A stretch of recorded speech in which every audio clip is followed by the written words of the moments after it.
Bueno, y para cerrar con broche de oro esta jornada y las 3 jornadas de este congreso, vamos a presentar, ¿no?, al coordinador del evento, el doctor Eloy Espinosa Saldaña, quien tuvo a bien la oportunidad de poder apoyar al Círculo de Derecho Administrativo, y que en esta ocasión, ya en calidad de ponente, nos presentará, ¿no?, una ponencia titulada Las pretensiones y alcances del proceso contencioso administrativo, ¿no? Previamente haremos una breve descripción de su trayectoria académica, ¿no? El doctor Eloy Espinosa Saldaña es postdoctor en Derecho por la Universidad de Bolonia, doctor en Derecho con mención sobresaliente, summa cum laude y premio extraordinario en Madrid. Es vicepresidente del Tribunal Constitucional, es jefe de gabinete de asesores de la presidencia del Poder Judicial, es presidente de la Junta de Reclamos de Usuarios de Ocinermin, es vicepresidente de la Comisión de Libre Competencia del Indecopi, ha sido profesor visitante, profesor invitado, conferencista invitado en universidades y otros centros de estudio, en tribunales constitucionales, cortes supremas, ¿no?, y otras entidades públicas y privadas del extranjero, como en Alemania, en Francia, Italia, España, el Parlamento Europeo, Suiza, Polonia, Argentina, Brasil, México, Corea del Sur y Rusia, entre otros países europeos, latinoamericanos, asiáticos y africanos. Asimismo, es integrante de las mesas directivas de la Asociación Peruana de Derecho Administrativo y del Instituto Iberoamericano del Derecho Procesal Constitucional. Es integrante de las mesas directivas de las asociaciones peruanas de Derecho Procesal y Derecho Constitucional, así como de la Red Peruana de Ayudantes de Derecho Constitucional.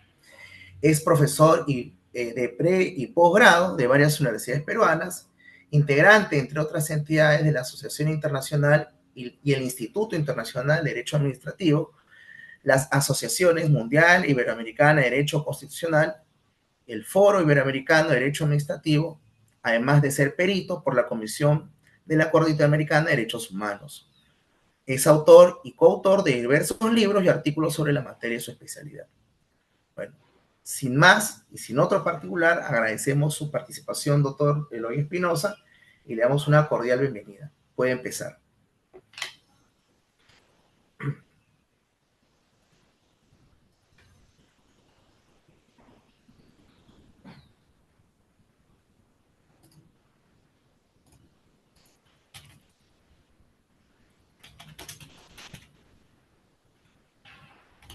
Bueno, les estaba diciendo, muy agradecido, la ventaja de que te pongan a presentar tu exposición a un asistente de uno de tus cursos es que suele ser más generoso de la cuenta contigo. A ver, mi agradecimiento al Círculo de Derecho Administrativo, su coordinador de actividades, que es nuestro amigo Joseph, ah, porque aquí ha sido una opción dura, difícil. Estamos en época donde la mayoría de las universidades están entrando en exámenes o ya están en exámenes y donde mucha gente que está vinculada con el ejercicio profesional está pensando más bien en cerrar sus espacios porque ha cambiado recientemente eh, la configuración de algunas salas y va a cambiar más, porque en todos los distritos judiciales y en la Corte Suprema van a haber nuevos presidentes, nuevas presidentas, y eso significa que hay gente que está en una sala que no va a estar ahora, o en un juzgado que no va a estar ahora. Las escaleritas de la provisionalidad, por ejemplo, se van a dar y se van a dar bastante. Entonces, en un momento como este, apostar a seguir un curso, seguirlo un sábado a esta hora, que ya es buenas tardes, ¿no?, conspirando contra el legítimo derecho al almuerzo, entonces, y después de tan buenas exposiciones, vaya que el asunto está complicado, pero le haremos lo posible para que vayamos directamente a lo que importa. Hay que ser claros.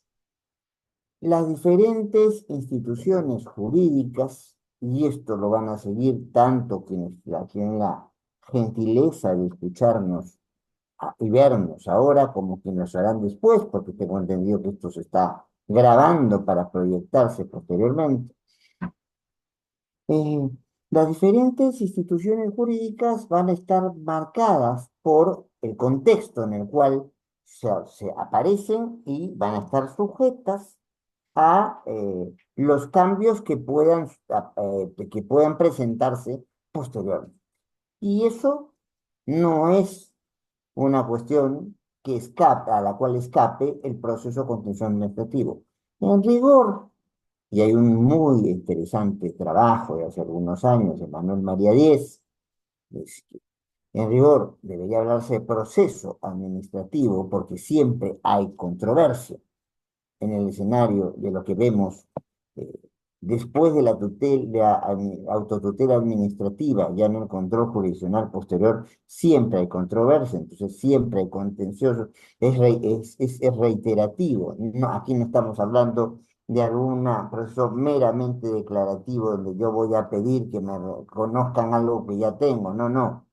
Aquí voy a buscar un pronunciamiento porque básicamente la administración violó mis derechos por su hacer o por su no hacer.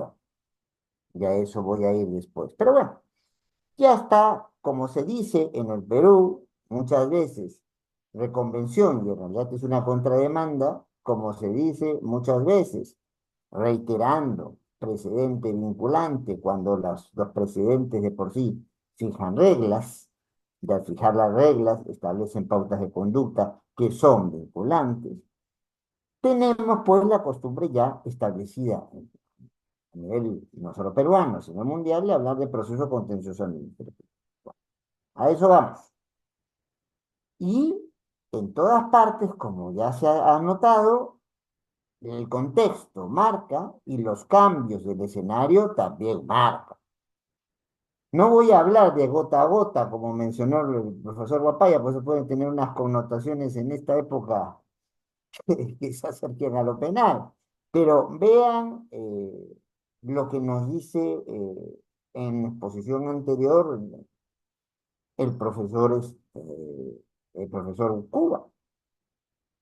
Es farragoso, no se entiende en Francia. No, sí se entiende. Lo que ocurre es que es parte de un contexto histórico al cual me referiré brevemente después. Miren, tan cambiante es la cosa que países con mayor tradición en el derecho administrativo en general y en el contencioso administrativo en particular, como Uruguay, como Argentina, estamos con novedades. Graciela Rocco nos habla de una nueva ley y Miriam Ibanega en los hechos nos plantea que si bien todavía pareciera que no tienen una norma de alcance federal en un estado federal, las bases que se han planteado para la regulación de estas materias llevan en la práctica que aunque no le pongamos el nombre, en la práctica concreta ya tenemos ciertas reglas que se pueden tomar desde Misiones al norte, en Argentina, hasta Tierra del Fuego al sur. ¿No?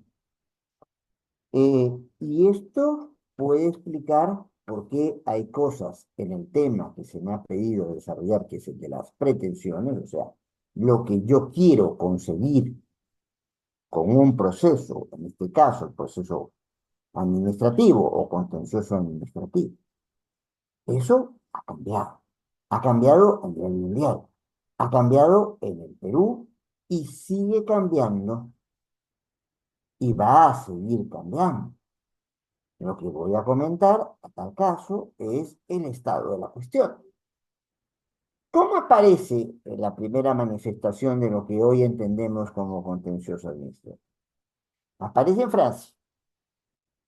Francia, producto de su contexto revolucionario, no es que porque le cortaron la cabeza al rey de la noche a la mañana las prerrogativas reales desaparezcan. Hay todo un proceso en el cual una característica vital para lo que estamos comentando es que van a darse algunas atribuciones del poder todavía teniendo a la cabeza al rey, y la Constitución en el escenario francés no era norma jurídica, era un acuerdo político. Son los norteamericanos, con una sentencia que mucho se menciona pero poco se lee, Marbury versus Madison, los que van a plantear en 1804 que la Constitución, además de poder ser acuerdo político, es fundamentalmente una norma jurídica. Eso es dicho en 1804. La Revolución Francesa es fines del siglo XVIII. Esto ni siquiera se había dicho. A tal caso, había algunos textos incluidos en el colectivo llamado el Federalista y alguna iniciativa en algunos de los estados de los Estados Unidos. Poco más. Entonces, en esa lógica, lo que algunos llaman la estructura orleanista, porque ya, Felipe de Orleans era quien asumió el reinado, para efectos de esta exposición, lo que importa tener presente es que la administración era la que componía sus propios conflictos y solamente la administración. La ley era la norma por excelencia y, porque representaba la voluntad general, en realidad la voluntad del sector predominante, el que había ganado la revolución, y esa ley tenía que ser aplicada por los jueces sin dudas ni murmuraciones. Se toma esta frase de Montesquieu, otro autor que muchas veces se cita pero poco se lee, de que el juez tiene un poder neutro y es la boca de la ley. Esto tiene una intencionalidad política también, no hay que engañarnos. Los jueces, el mismo Montesquieu había sido juez, eran autoridades nombradas por el rey y casi siempre nobles. Como no podíamos sacarlos a todos y a todas, bueno, no había jueces en ese momento, a todos, como no podíamos sacarlo, ¿qué hicimos? Le dijimos, ¿sabes qué cosa? Tú no, tu nivel de interpretación se limita a la administración de la justicia. Y la justicia la decide quien tiene la comprensión del interés general. Y quien tiene la comprensión del interés general es el Parlamento. Y tú solamente eres una boca de la ley. Tú solamente administras justicia, no impartes. En ese contexto, la administración comienza a componer sus propias controversias en función a las pautas del rey. El rey va comenzando a perder competencias y se va complejizando el desarrollo de las labores administrativas. Los estados van creciendo y van a necesitar cada vez más organismos, cada vez más órganos, cada vez más personas órganos, cada vez más canales procedimentales y procesales para abordar los diferentes problemas que corresponden atender si queremos que un estado cumpla su finalidad. Y los franceses van a plantear allí la creación primero de administraciones especiales. Lo comenté a propósito de la postilla que le hice a la intervención del profesor Q. Consejos de prefectura y, lo más importante para efectos de lo nuestro, Consejo de Estado. Al principio, a estos espacios, las diferentes reparticiones administrativas solamente recurrían para consultar. Y después se convierte en obligatorio el pronunciamiento, sobre todo del Consejo de Estado, y vamos a ver cómo fenómenos como el de reconocimiento de la Constitución como norma, eso llega a Europa continental recién de la mano de Hans Kelsen y sus textos que son más o menos de la década del 20, dentro del siglo XX, Eso llega con los fenómenos de constitucionalización y convencionalización del derecho.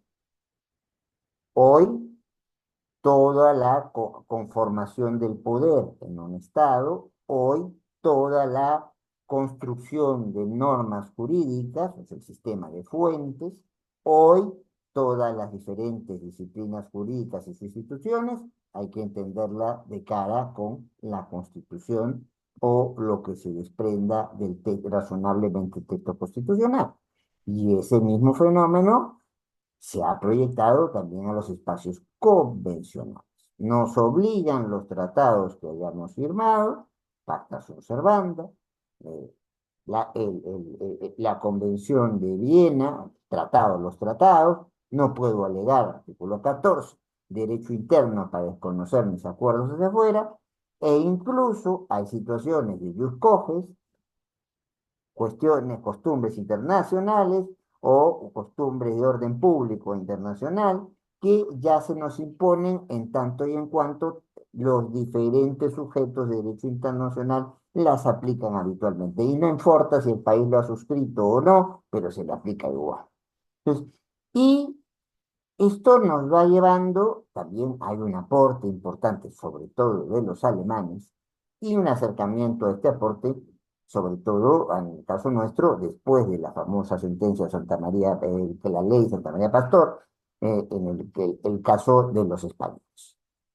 Y llegamos a un escenario donde dentro de los derechos que no estaban enumerados en las constituciones de aquella época, comienza a hablarse trabajos muy interesantes al respecto, son por ejemplo los de Jaime Rodríguez Arana, eh, catedrático de La Coruña y presidente desde hace muchos años del Foro Iberoamericano de Derecho Administrativo, el reconocimiento de un derecho es algo que podemos, una necesidad humana básica que tenemos que satisfacer para alcanzar nuestro proyecto de vida y que por eso podemos exigir, ya sea con obligaciones de que nos den, de que podamos hacer o que podamos dejar de hacer, un derecho a una buena administración. ¿Y qué implica tener una buena administración? Una administración no al servicio de sí misma, sino al servicio del interés general. No voy a hacer aquí la vieja distinción, si interés público, interés general son lo mismo, hay matices, pero convencionalmente se entiende como lo mismo y en algunos casos, particularmente en favor del interés social de los sectores más vulnerables. Nunca olvidemos que el derecho y los derechos se deben principalmente a la atención de los sectores más vulnerables. Toda esta situación aparece el reconocimiento de la Constitución como norma, aparece el escenario convencional que nos obliga, aparece la preocupación porque la administración no esté para servirse, sino para servirnos. eh, un cambio en la comprensión de las pretensiones de un contencioso administrativo. Y como bien se ha dicho en exposiciones anteriores, esto se plantea en el año 2001 y estamos viendo cómo poco a poco va fructificando. Y allí el aporte de la jurisprudencia, muy valiosa todas las exposiciones, pero un énfasis especial en lo que acaba de señalar Patricia Lazarte, eh, y en su momento también Ramón, y en su momento también Edward. Muy interesante ver cómo en el caso peruano las cosas e incluso se decían Digo y hoy terminan diciendo Diego a nivel de pretensiones. Primero, se entiende que lo que se busca con un contencioso administrativo es una lógica revisora y de puro derecho. El proceso al acto, como lo llaman algunos. Yo tengo pronunciamientos administrativos o no pronunciamientos administrativos, tengo pronunciamientos administrativos que provienen de un acto administrativo o que no, eso lo explicaré en unos minutos, y en ese escenario lo que voy a pedir es que los jueces, las juezas, corrijan, los tribunales corrijan a la administración que no ha actuado conforme a sus competencias.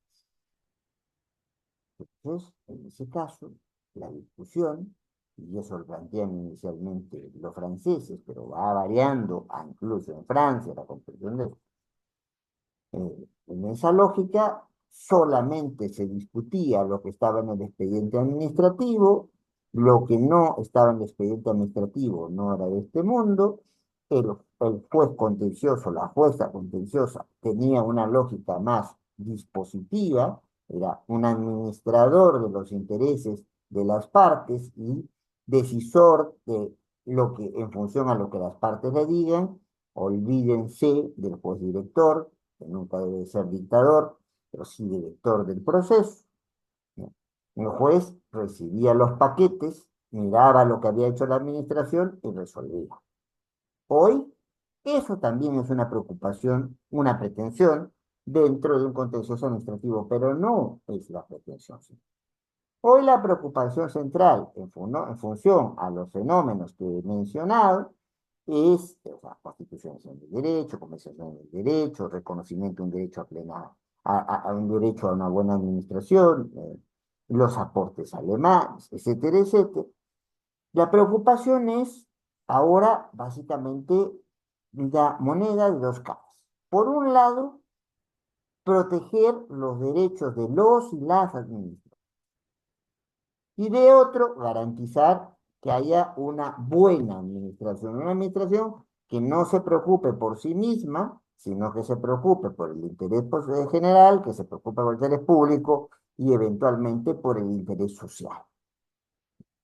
Es, como se dijo hace un rato, el tutelar al más débil, es frente al hacer o no hacer de la administración. Aquí debemos tener claro que eh, y esto es vital en un país como el nuestro, más del 50% de la población con insuficiencia alimentaria, más del 70, casi 78% de la población con económicamente activa sin trabajo fijo, trabajo informal. Entonces, ahora más que nunca se necesita tener claro para qué necesito el contencioso, para cuáles son las pretensiones principales.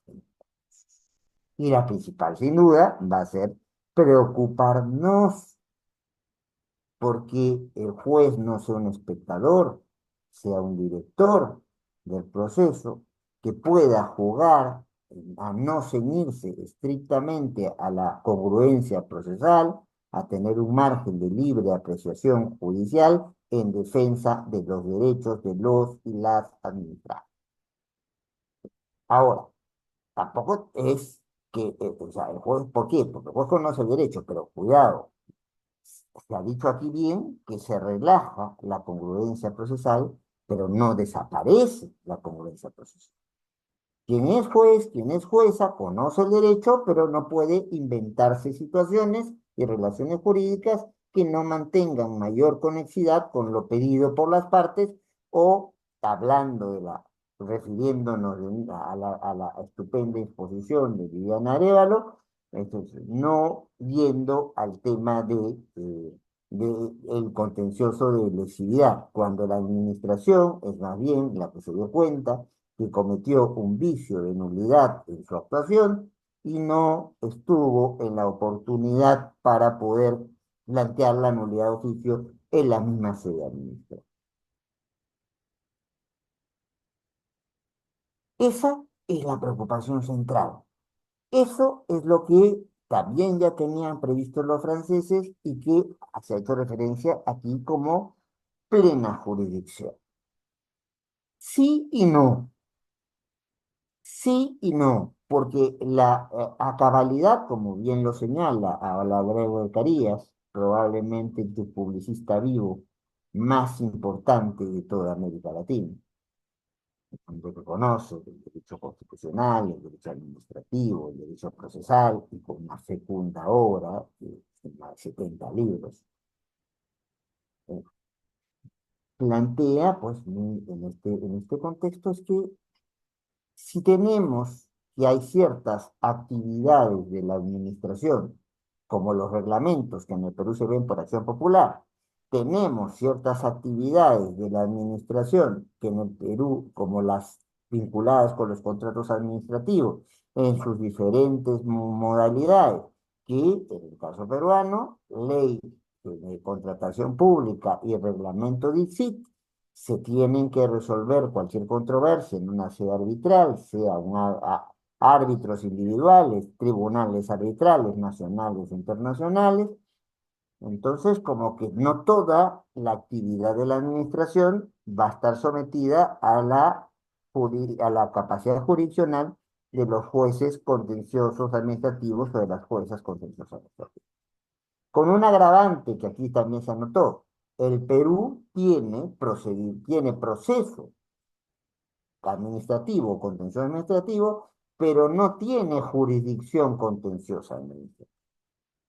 No hay, como bien se dijo, en la ley orgánica del Poder Judicial una especialidad claramente marcada en lo contencioso administrativo y el mismo diseño de la norma nos causa problemas cuando hay casos que lo tiene que ver ya no solamente una sala, sino dos de la Corte Suprema y cuando para plantearnos una casación tenemos que convocar casi a la mitad de la Corte Suprema para que se siente allí. Eso explica, da respuesta a la pregunta que se hizo un rato, no entiendo por qué no se hacen tantas casaciones. Si hay un gran trabajo, una dinámica en algunas salas de la Suprema y en algunas juezas, como la doctora Lazarte, que hacen un trabajo valiosísimo en este escenario. Y ustedes dirán, y bueno, si la preocupación central ahora es defender los derechos del administrado, defender los derechos de la administrada, ¿cuál es la diferencia entre un contencioso y un amparo? Cuando recurrimos habiendo agotado la vía administrativa o estando en las excepciones del agotamiento de la vía administrativa, cuando recurrimos al escenario, como bien dijo Eduardo Cayotopa, al escenario ordinario de la protección ante la actuación o no actuación de la administración que me perjudica y cuando es que puedo recurrir a un mecanismo de tutela urgente, de tutela diferenciada urgente, que lo que va ahí es entonces, presidente del Correos. Yo voy a la vía ordinaria, cuando la vía ordinaria tiene una complejidad tal que lo que va a requerir no es la presentación, el ofrecimiento, la actuación de pruebas, sino una verdadera estación probatoria para que, por la estructura, la complejidad del caso. Y voy entonces a la vía ordinaria si tengo, por ejemplo, un escenario cautelar lo suficientemente eficiente como para asegurarme que lo que quiero resolver no llegue muy tarde o no llegue nunca, no me sirva porque la vulneración o la amenaza ha cesado o se ha convertido en irreversible. Y además, y ahí me remito a la exposición de Pedro Leiva, tenemos algunas interesantes alternativas dentro de la ejecución de una sentencia de contencioso administrativo que no necesariamente contamos el examen. Eso es Ergo Ríos, ¿no?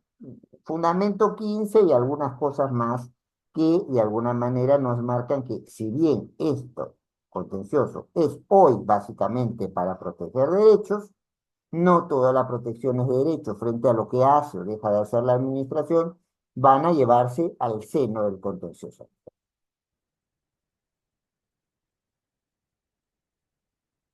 Pero hemos tenido que hacer frente durante muchos años a una primera redacción de la ley del contencioso, y todo hay que decirlo, yo soy amigo de mis amigos, pero más amigo de la verdad. El diseño inicial de la ley estaba planteado, no podemos, el proceso, como bien dijo Ramón, El proceso civil no es igual que un proceso contencioso.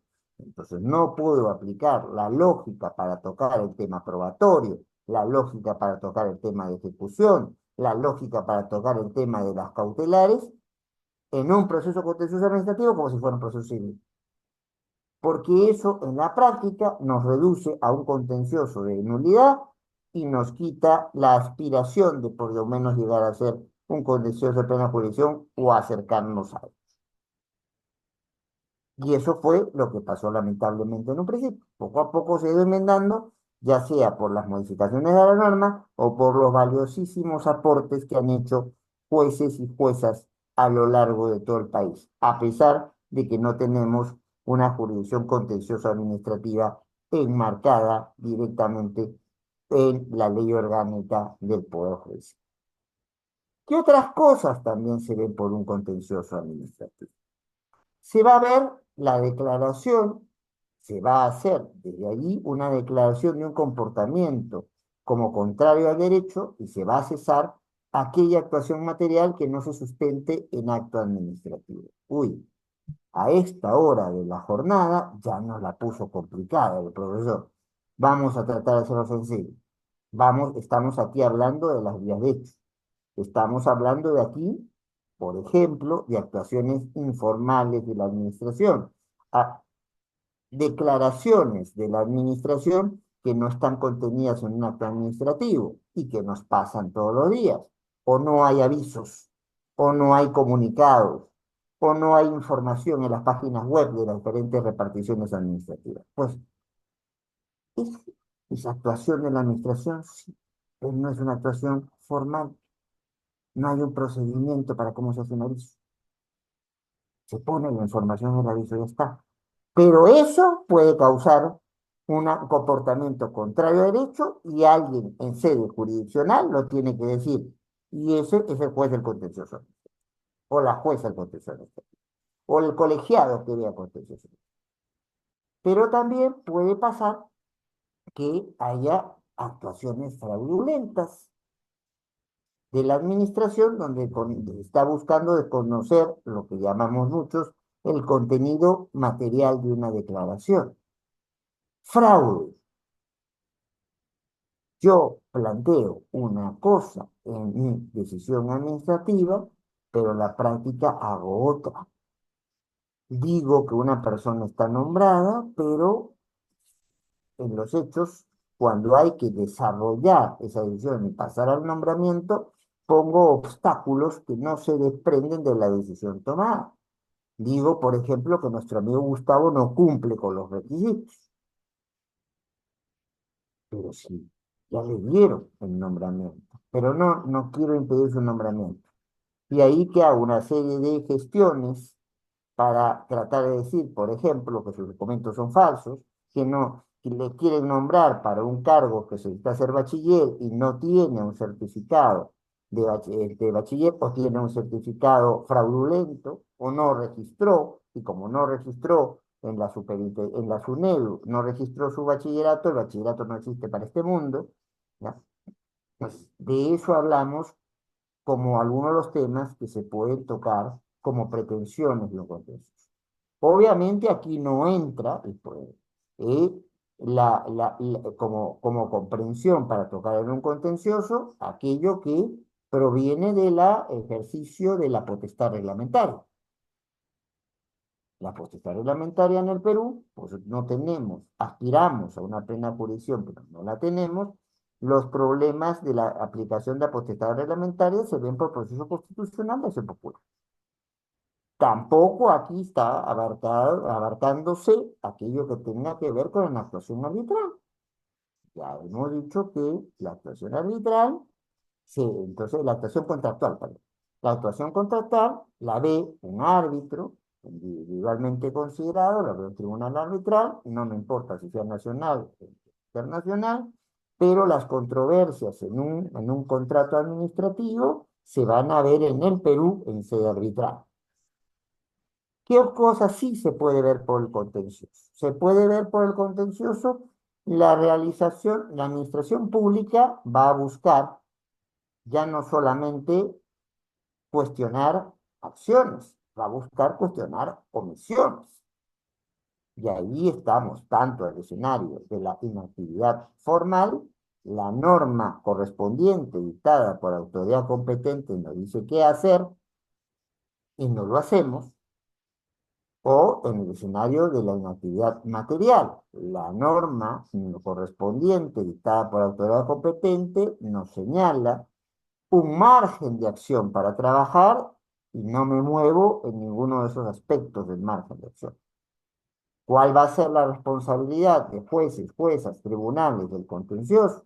La responsabilidad va a ser como una cosa que se puede pedir por contencioso, es que precisamente aquello que ya una ley, entendía ley en un sentido general, o sea, norma dictada por autoridad competente, entonces, para hacerlo, entonces, tiene que cumplirse. El mandato normativo tiene que cumplirse. El mandato hecho en acto administrativo tiene que cumplirse, sin dudas ni murmuraciones. Y si tengo esas dudas y murmuraciones, toco la puerta del contencioso para tratar de absolver. Aquí sí hay un problema de comprensión, donde yo, a quienes ya han tenido la pesadilla de escucharme antes, entonces saben, creo que la mención a la inercia como un elemento para poder ser analizado como una situación distinta a la inactividad crea más problemas que beneficios. Lo inerte es lo que no se mueve, lo que no se activa, lo que no funciona. En el Perú hemos incluido como uno de las situaciones que se pueden atacar a través de un contencioso la inercia administrativa, pero no se han previsto las consecuencias ni los alcances de esa inercia administrativa. ¿Qué nos queda? En tanto y en cuanto ha sido planteado como una de las actuaciones, no actuaciones de la administración que pueden atacarse por contencioso, pues si eso se puede tratar como contencioso, hay que entender que dentro de la pretensión que dice hay que hacer cumplir lo que ha caído en una actividad formal, hay que hacer cumplir lo que ha caído en una actividad material, ergo, hay que hacer cumplir también lo que ha caído en inercia. No es fácil de cumplir, pero ahí está. Se dijo bien también en alguna exposición anterior que la indemnización está como una pretensión en el contencioso.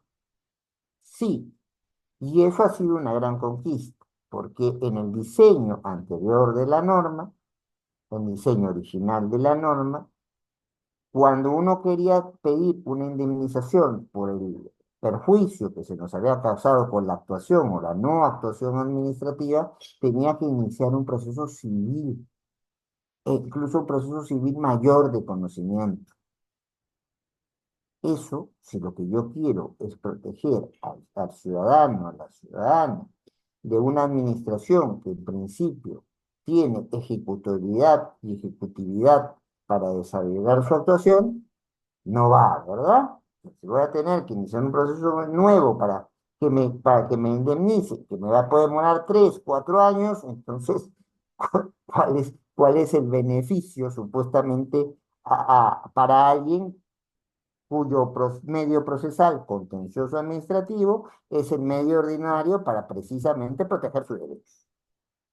¿Qué se hizo? Se modificó y se dijo, claro, es una pretensión, pero tiene que ser es una pretensión accesoria. Obviamente, yo pido cualquiera de los otros supuestos como pretensión y además, como consecuencia del perjuicio que me se causó con el hacer o no hacer de la administración, es que estoy planteando mi indemnización.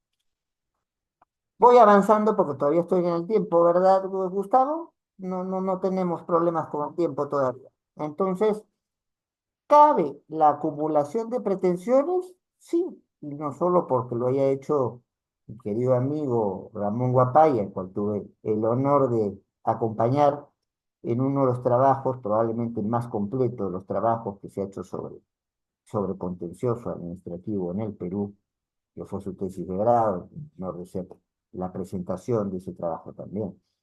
No, ya está puesto en la norma. Veamos el artículo 6, veamos el artículo 7, veamos el artículo 8, del texto único ordenado de la ley del proceso administrativo o contencioso administrativo y vamos a encontrar que cabe la acumulación.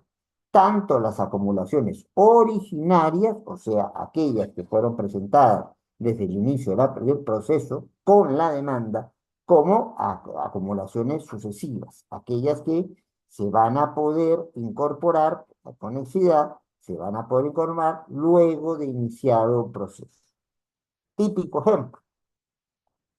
Yo demando y frente a esa demanda hay una reconvención que apunta a lo mismo, pero de una perspectiva distinta. ¿Vamos a resolver los escenarios diferentes? No, resolvámoslo juntos.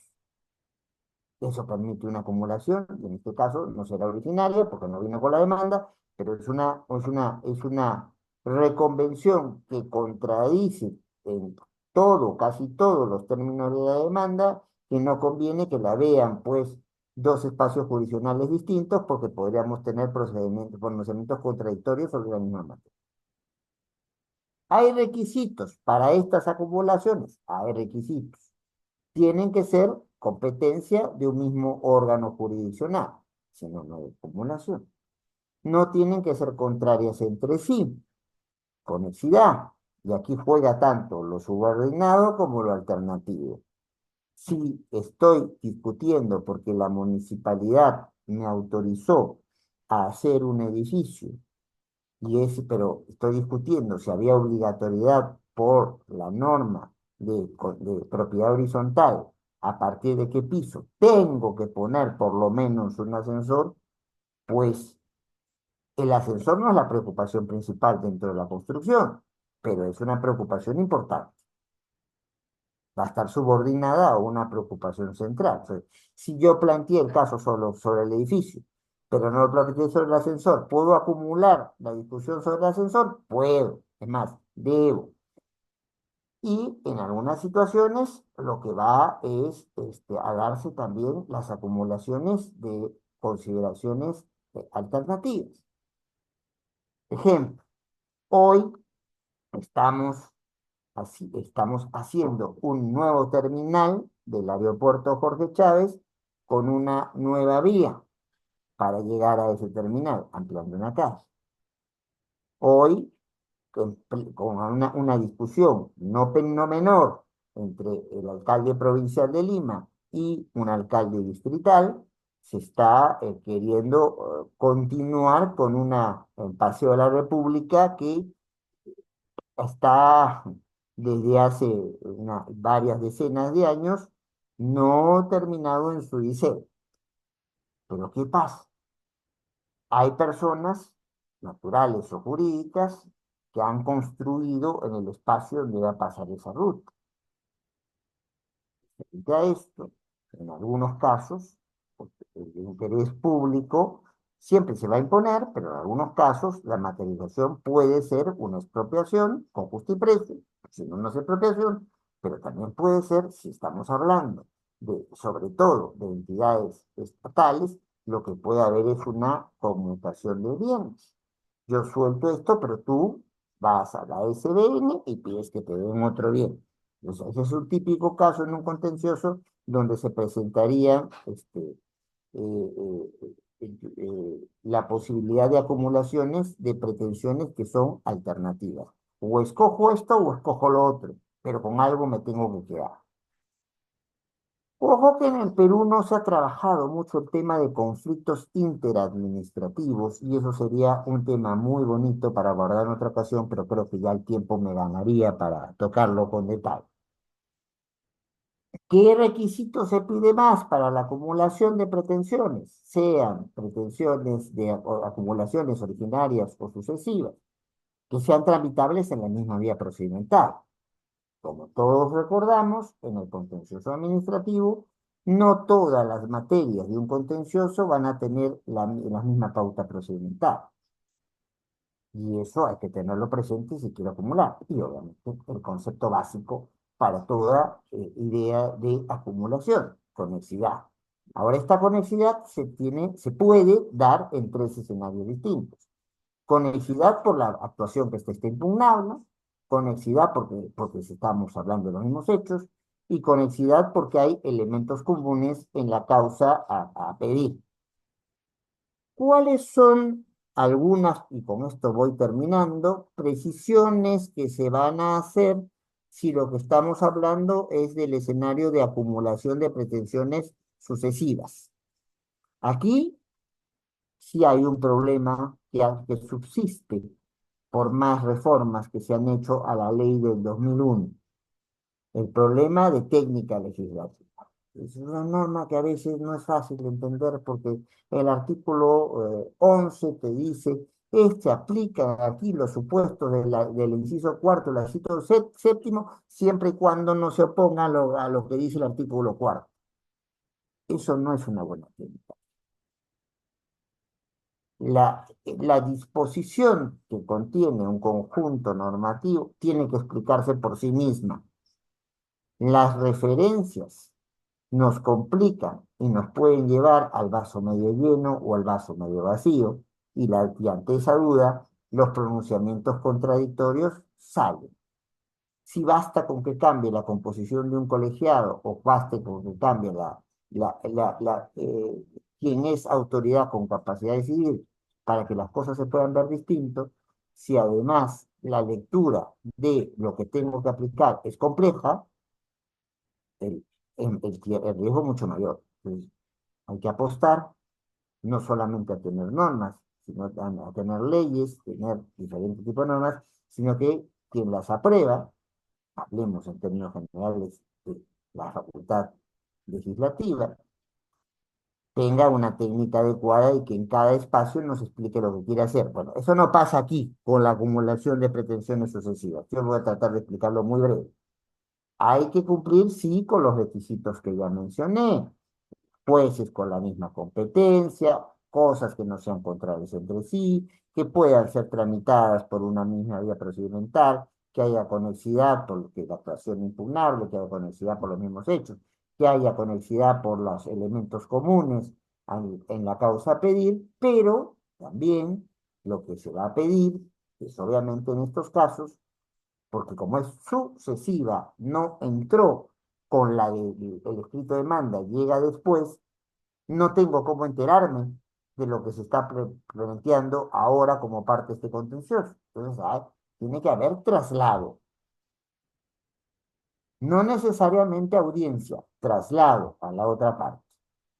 Eh, Como lo que acá se trata es de impulsar la respuesta más rápida en favor de todos y todas, entonces, ese traslado no implica que el juez esté obligado, la jueza esté obligada, el tribunal esté obligado a convocar audiencia. Sí que esté esto en conocimiento del otro lado. Y obviamente la acumulación no se puede plantear en cualquier momento. Tiene que plantearse el pedido de acumulación y aceptarse eventualmente de acumulación de pretensiones, me estoy refiriendo, antes de la sentencia de primer grado, primera instancia. ¿Qué tenemos con esto? Tenemos un contencioso administrativo que en el diseño que ha ido cambiando de sus pretensiones, nos permite acercarnos más, acercarnos mejor, con todas sus eficiencias, a la protección de los derechos de los administrados y las administradas, con cada vez más recurrencia. Hoy en día, y eso no me dejará mentir la doctora Lazarte aquí presente, el comentario hecho por el doctor Guapaya, entonces al vuelo, hoy hablamos de una quinta sala constitucional y social transitoria. ¿No? Teóricamente debería haber una sala civil, una sala penal y una sala constitucional y social para ver los temas contenciosos, los temas de condición administrativo, los temas previsionales, los temas laborales y entonces, pero esto ya sobrepasó. No hay solo una sala transitoria, no hay dos, no hay tres, hay cinco. Y por eso es importante hacer un congreso sobre contencioso administrativo. El grueso de la actividad jurisdiccional en el Perú en este momento se llama contencioso administrativo. La proporción, la ratio de casos que más crece en el Perú es el contencioso administrativo. Hay distritos judiciales donde cada año hay un aumento de un 900%, o sea, 9 veces más de contenciosos que los que se recibió en el ejercicio anual anterior. Entonces, es importante tener claro cuáles son hoy los alcances que lo que se puede hacer, la pretensión que se puede plantear en un contencioso. Porque si eso no se tiene claro, no se va a usar el medio idóneo y si eso tampoco se tiene claro de qué cosas no pueden ir al contencioso, vamos a recurrir con exceso al contencioso y vamos a terminar sobrecargando un espacio que precisamente está previsto para proteger el interés público, el interés general, el interés social, que significa proteger el interés de todos, de todas, o por lo menos de los que están en una situación más vulnerable que otros. Bueno, justo en tiempo, aquí lo dejo. Agradezco a quienes han organizado esta actividad. No, esto ha sido solamente un apoyo de convocatoria a todos y todas las destacadas personalidades que han ido exponiendo sus diferentes temas. Agradezco a quienes hasta esta hora, ya estamos la 1 pasada, nos dijeron que hasta la 1:10 teníamos, estamos 1:05, o sea que no nos hemos volado el tiempo, y a quienes vayan a escuchar después esta actividad y seguir esta actividad por si de alguna utilidad les resulta. Seguramente de utilidad por las exposiciones anteriores y no por la mía, pero de utilidad se han hecho cosas muy importantes y muy valiosas. Gracias entonces al CDA por generar este espacio y a ustedes que nos acompañan ahora por acompañar, por aportar con sus preguntas o meramente con su acompañamiento a lo que se ha tenido la oportunidad de reflexionar. Muchas gracias. Muchas gracias por su participación, doctor Eloy Espinosa. Ha sido una gran ponencia. Agradecemos este cierre muy completo. Y bueno, ahora vamos a continuar. Si es que hay unas preguntas, vamos a ir con la ronda de preguntas. Vamos a esperar un momento.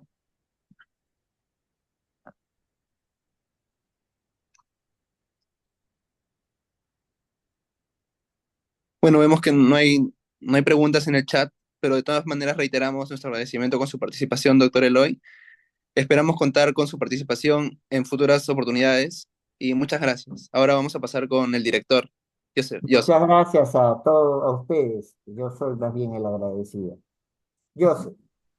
Sí, doctor, buenas tardes con todos los presentes. Como director de la Comisión de Cursos y Eventos, solamente queremos agradecer la presencia de todos los que han asistido, agradecer también al doctor por haber tomado la coordinación de este evento, que ha sido un espacio que nos ha permitido reflexionar, aprender y compartir experiencias sobre aspectos clave en este importante ámbito del derecho que es el proceso contencioso administrativo.